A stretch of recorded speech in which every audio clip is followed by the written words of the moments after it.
꿀, 정말 놀라운 음식이죠. 이 특별한 음식은 단순히 달콤해서가 아니에요. 고대 그리스 사람들은 꿀을 신들의 식량이라 불렀고 액체로 된 금이라고도 했어요.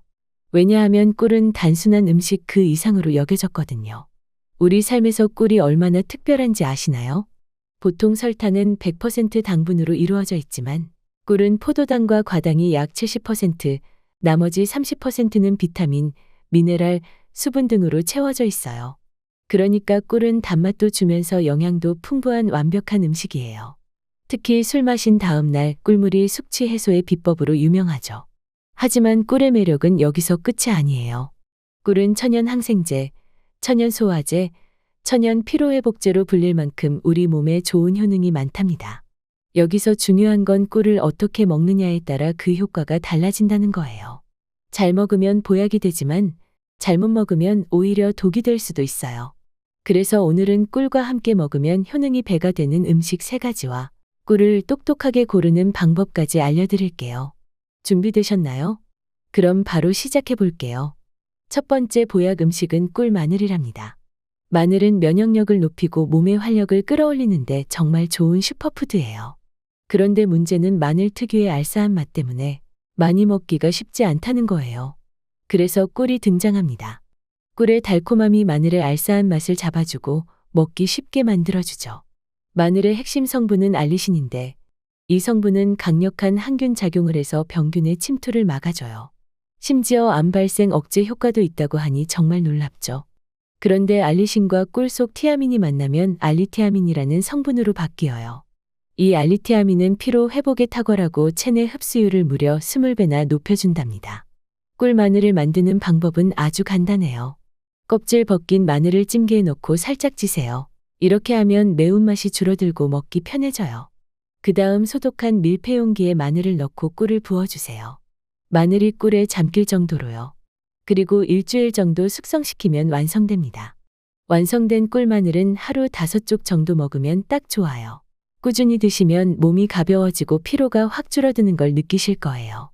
남은 꿀은 차로 마시거나 요리에 사용해도 정말 좋답니다. 이렇게 간단한데 건강 효과는 어마어마하죠? 지금 바로 만들어 보세요. 두 번째 보약 음식은 묵꿀즙이에요. 가을, 겨울처럼 일교차가 큰 계절엔 기침과 가래 때문에 고생할 때가 많잖아요. 이럴 때 무가 정말 효과적이에요. 무의 매운맛을 담당하는 신이 그린 성분이 기관지 건강을 지켜주고 가래를 묽게 만들어줘요. 묵꿀즙을 만드는 방법도 쉬워요. 깨끗하게 씻은 무를 껍질째 채 썰어 소독한 병에 넣고 꿀을 부어주세요. 일주일 정도 숙성시키면 진한 묵꿀즙이 완성돼요. 이 즙을 따뜻한 물에 타서 마시거나 그대로 한 티스푼씩 섭취하면 기침과 가래를 예방할 수 있어요. 이 간단한 방법으로 건강을 지켜보세요. 세 번째 보약 음식은 허니 진저 라떼입니다. 생강, 계피, 꿀, 우유로 만든 이 음료는 요즘 점점 인기를 얻고 있는 건강 음료예요. 생강과 계피는 따뜻한 성질을 가지고 있어 몸을 따뜻하게 해주고 혈액순환을 촉진하는 데 효과적이에요. 이 덕분에 추운 날씨에 특히 더 좋은 선택이 되죠. 뿐만 아니라 체온을 올려줘서 감기 예방에도 도움을 줄 수 있답니다. 우유 속 칼슘과 트립토판이 꿀과 만나면 그 효능이 더 배가 돼요. 골다공증 예방과 뼈 건강에 좋을 뿐 아니라 트립토판은 몸을 편안하게 해줘 불면증 해소에도 큰 도움이 되죠. 그래서 허니 진저 라떼는 밤늦게 숙면을 돕는 음료로도 추천할 수 있어요. 허니 진저 라떼를 만드는 방법도 정말 간단해요. 따뜻하게 데운 우유에 생강청 1스푼, 꿀 1스푼, 계피가루 약간을 넣고 잘 섞어주기만 하면 돼요. 집에 생강청이 없다면 생강을 얇게 썰어 끓인 물에 우려낸 후 꿀과 계피를 섞어도 좋아요. 이렇게 만든 라떼는 맛도 좋고 건강에도 이로운 음료가 된답니다. 특히 아침에 한 잔 마시면 신진대사를 활발하게 만들어 하루를 활기차게 시작할 수 있어요. 생강이 몸을 따뜻하게 해줘 하루 종일 에너지를 유지하는 데도 도움을 주죠. 만약 저녁에 드시고 싶다면 따뜻하게 데운 우유에 꿀만 섞어 더 부드럽게 즐길 수도 있어요. 이 방법은 밤에 속을 편안하게 하고 몸을 이완시켜 숙면을 돕는 데 효과적이랍니다. 요즘 카페에서도 허니 진저 라떼를 점점 많이 볼 수 있는데요. 밖에서 사 마시는 것도 좋지만 집에서 손쉽게 만들어 마시면 더 건강하고 경제적이에요. 직접 만들면 내 취향에 딱 맞게 재료의 양도 조절할 수 있잖아요. 집에서 향긋한 허니 진저 라떼 한 잔으로 몸과 마음을 모두 따뜻하게 만들어 보세요. 이 음료는 단순한 건강 음료를 넘어서 하루의 기분을 한결 밝게 만들어주는 특별한 레시피가 될 거예요. 마지막으로 좋은 꿀을 고르는 팁을 좀 더 자세히 알려드릴게요. 시중에서 꿀을 살 때 어떤 기준으로 선택해야 할지 고민될 때가 많죠? 사실 겉으로 보기엔 다 비슷해 보이지만 꿀의 품질은 천차만별이에요. 그래서 꼭 기억해야 할 두 가지 중요한 체크 포인트가 있어요. 첫 번째는 라벨에 적힌 식품 유형이에요. 천연 벌꿀로 표시된 것을 찾는 게 중요해요. 이 말은 벌들이 자연에서 꽃에서 채집한 재료로 만든 꿀이라는 뜻이에요. 하지만 사양 벌꿀이라고 적힌 것은 벌에게 설탕물을 먹여서 만든 꿀이기 때문에 천연 성분이 부족할 수 있어요. 따라서 꼭 라벨을 꼼꼼히 읽어보세요. 두 번째는 탄소 동위원소 비율이에요.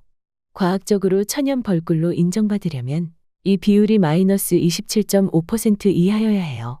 이 비율은 벌이 먹은 재료가 천연인지 인공적인지 구분해주는 중요한 기준이에요. 그래서 라벨에 이 수치가 표기되어 있다면 확인해 보는 것이 좋아요. 예를 들어 한 병의 꿀의 탄소 동위원소 비율이 마이너스 27.5%로 표기되어 있다면 이건 진짜 천연 벌꿀이에요. 반면 이 비율이 높거나 아예 표시가 안 되어 있다면 주의하는 게 좋아요. 요즘은 천연 벌꿀인 척 판매하는 경우도 있기 때문에 꼼꼼히 살펴보는 게 중요하답니다. 좋은 꿀을 고르는 건 단순히 건강을 위해서만이 아니에요. 소중한 사람에게 선물할 때도 신경 쓰게 되잖아요. 혹시라도 천연 벌꿀인 줄 알고 선물했는데 나중에 그게 아니었다면 정말 난감하겠죠. 그러니 라벨에 적힌 내용과 탄소 동위원소 비율을 꼭 확인해 보세요. 이 간단한 팁만 잘 기억해도 훨씬 좋은 선택을 하실 수 있을 거예요. 오늘 소개한 꿀과 함께 먹으면 보약이 되는 음식들 어떠셨나요? 이 음식들은 돈과 시간을 아끼면서도 건강을 챙길 수 있는 최고의 선택이에요. 꾸준히 드셔보시고 몸의 변화를 직접 느껴보세요. 내용이 유익하셨다면 주변 분들과도 꼭 공유해 주세요. 다음에도 더 알찬 건강 정보로 찾아뵙겠습니다. 오늘도 건강하고 행복한 하루 되세요.